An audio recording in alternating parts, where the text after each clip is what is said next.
Magluto nga ako ng ginataang pako guys, pero bago ko simulan yung paggagata, piprituhin ko muna yung tilapia.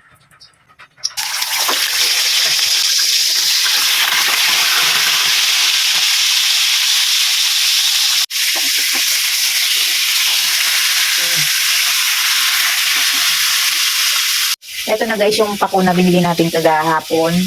So, 2 tali lang yung binili ko. Pag kulang ito, ilalagyan ko na lang ng malunggay. Kasi talagang malunggay dito.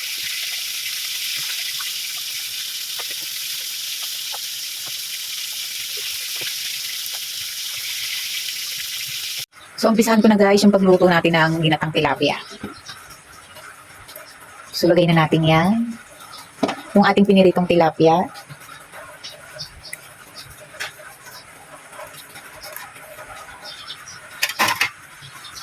Tapos, syempre, lagay na natin yung panghalo. Kamatis, luya, sibuyas. Tapos, syempre, bawang. Lagyan na natin ng bawang. So, halu-haluin na natin lahat yan, guys. So, ayan. Tapos, yung tanglad natin, lagay natin sa, sa ilalim. So, mukhang hindi kaya, no? So, dito na lang sa side. Kasi pag kumulo naman yan.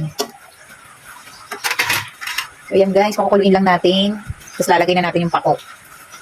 Lagyan na rin pala ako, guys, ng paminta. Pamintang durog to, guys, ha. Tapos, sili.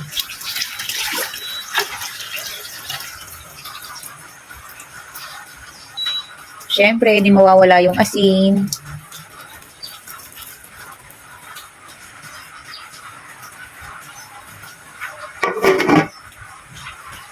So, madali lang siyang kumulo guys dahil konti lang yung gata natin. Kaya ayan, kailangan natin antabayanan baka matuyuan.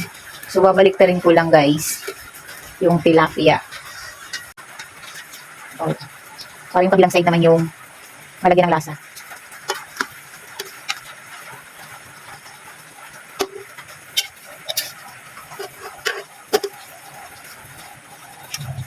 So, ayan.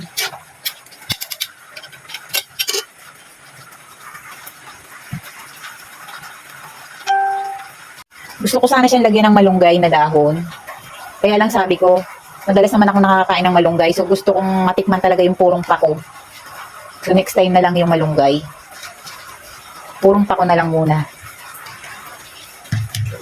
So takpan muna natin guys. Wow! So ayan, yung pagkarami-raming pako kanina, tingnan nyo naman nangyari. Kaunti na lang. Kumupos na. Tikman muna natin guys. Kung okay na ang timpla. Oh, sarap. Tamang-tama lang yung alat at medyo manamis-namis dahil sa gata.